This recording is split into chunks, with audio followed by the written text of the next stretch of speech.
O Senhor esteja convosco. Ele está no meio de nós. Proclamação do Evangelho de Jesus Cristo segundo Marcos. Glória a vós, Senhor.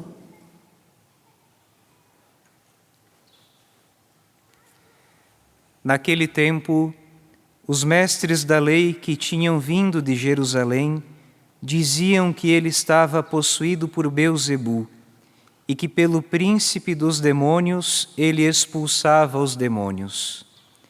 Então Jesus os chamou e falou-lhes em parábolas. Como é que Satanás pode expulsar a Satanás? Se um reino se divide contra si mesmo, ele não poderá manter-se. Se uma família se divide contra si mesma, ela não poderá manter-se. Assim, se Satanás se levanta contra si mesmo e se divide, não poderá sobreviver, mas será destruído. Ninguém pode entrar na casa de um homem forte para roubar seus bens, sem antes o amarrar. Só depois poderá saquear sua casa. Em verdade vos digo, tudo será perdoado aos homens, tanto os pecados como qualquer blasfêmia que tiverem dito. Mas quem blasfemar contra o Espírito Santo nunca será perdoado, mas será culpado de um pecado eterno. Jesus falou isso porque diziam: ele está possuído por um espírito mau. Palavra da salvação. Glória a vós, Senhor.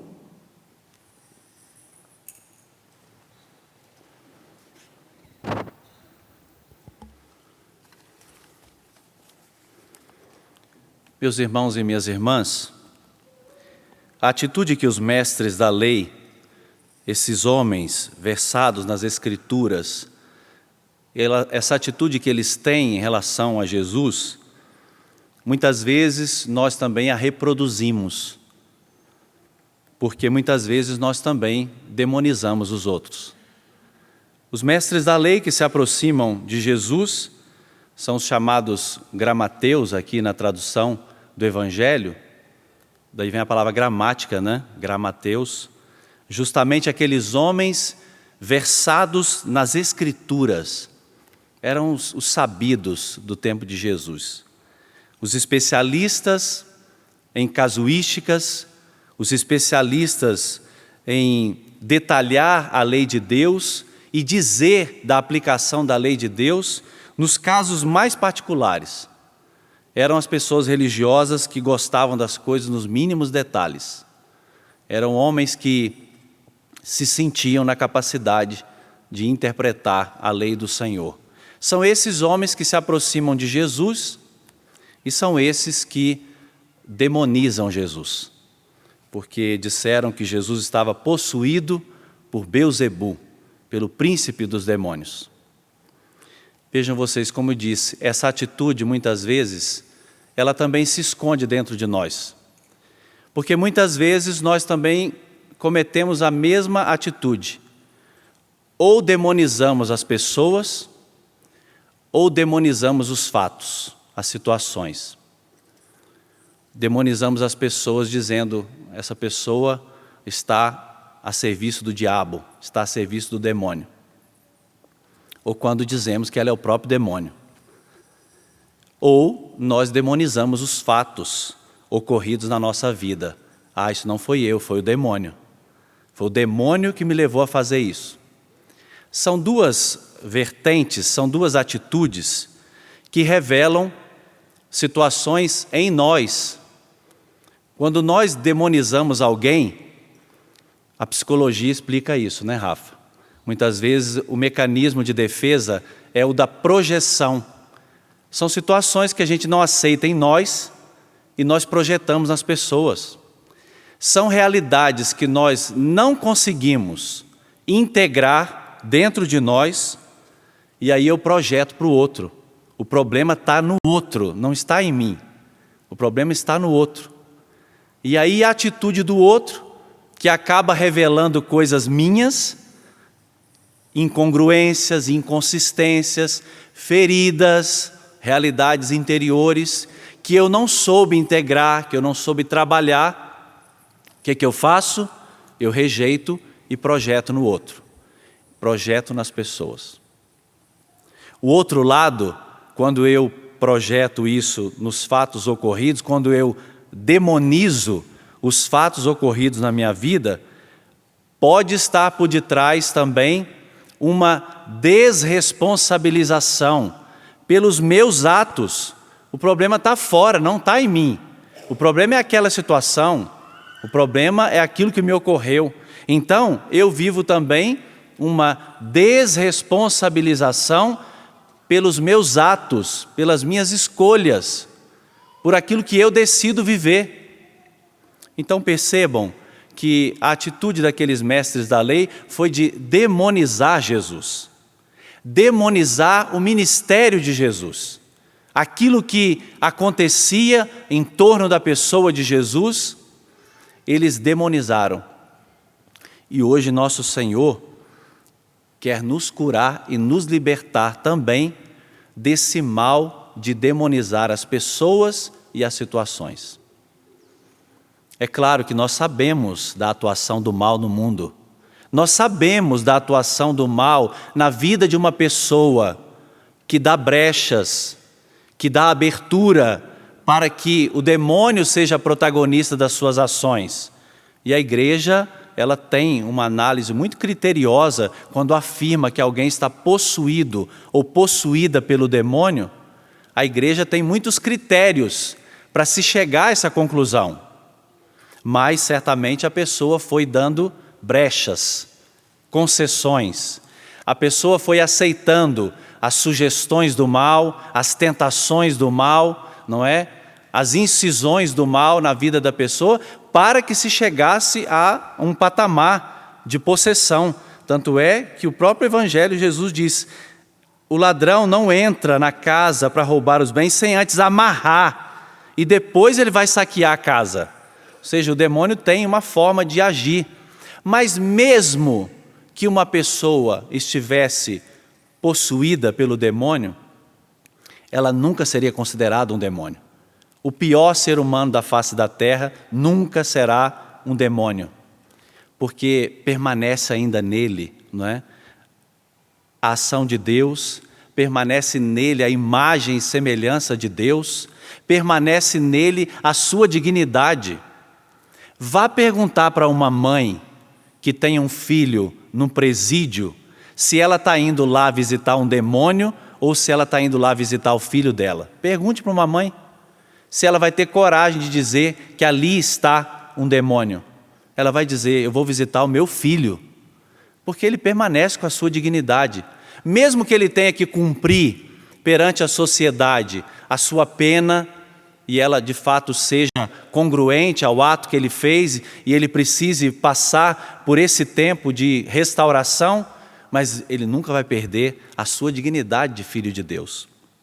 Então, a palavra do Senhor hoje está chamando a nossa atenção para olharmos para dentro de nós, porque os mestres da lei, enquanto só projetavam em Jesus ou nas situações, esqueceram de olhar para dentro de si mesmos.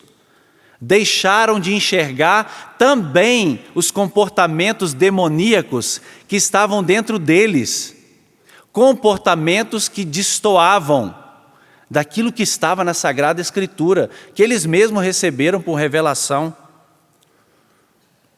O Evangelho deixou bem claro que a grande arma satânica e demoníaca se chama divisão.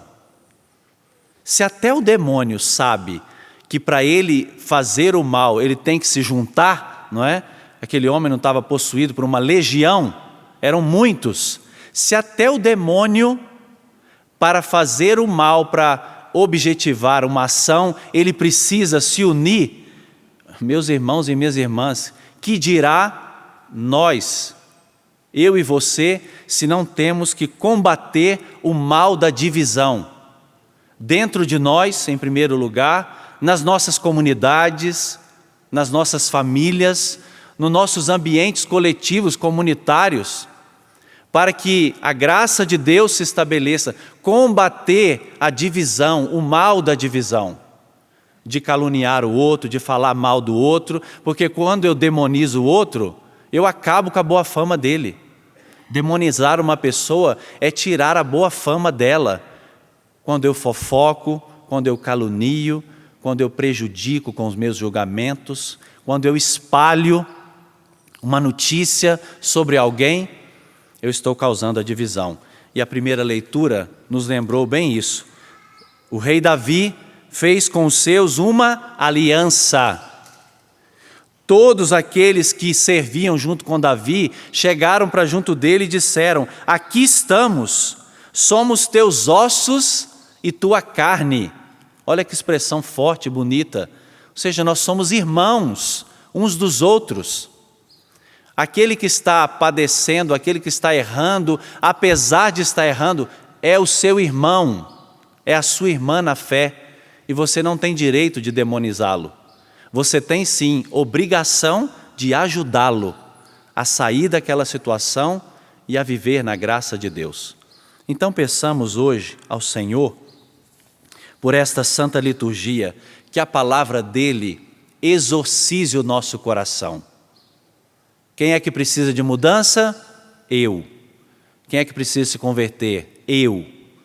Não são as outras pessoas e não são os fatos, mas eu preciso assumir responsavelmente o meu caminho espiritual, a minha luta espiritual, a minha batalha espiritual, para que aí sim, uma vez cheio da graça de Deus, eu possa ser instrumento na vida dos meus irmãos, para que também eles sejam pessoas de Deus, totalmente de Deus.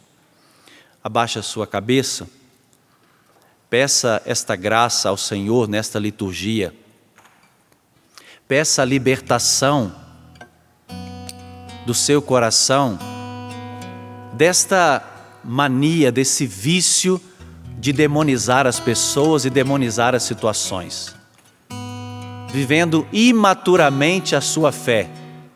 Mas peça ao Senhor hoje a libertação disso, para que você assuma as suas responsabilidades, para que você tenha a coragem de enfrentar esse mal que bate à sua porta, esse mal que assola o teu coração e te faz buscar o pecado, buscar uma vida errada.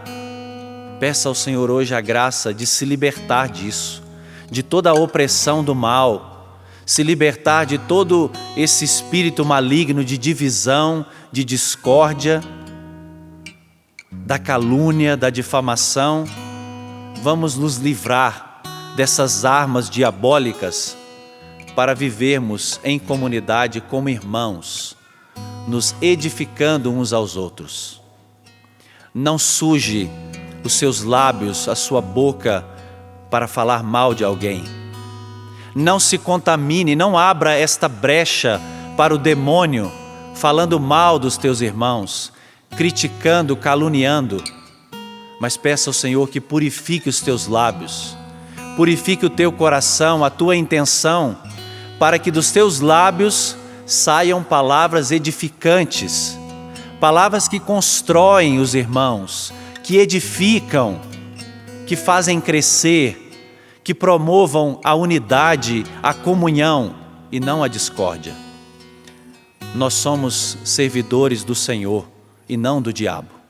Nós estamos a serviço de Cristo e do seu reino e não do demônio. Nós queremos construir a civilização do amor. Dá-nos esta graça, Senhor. Impulsiona o nosso coração para esta verdade, para que sejamos verdadeiros discípulos do Senhor. Glória ao Pai, ao Filho e ao Espírito Santo, como era no princípio, agora e sempre.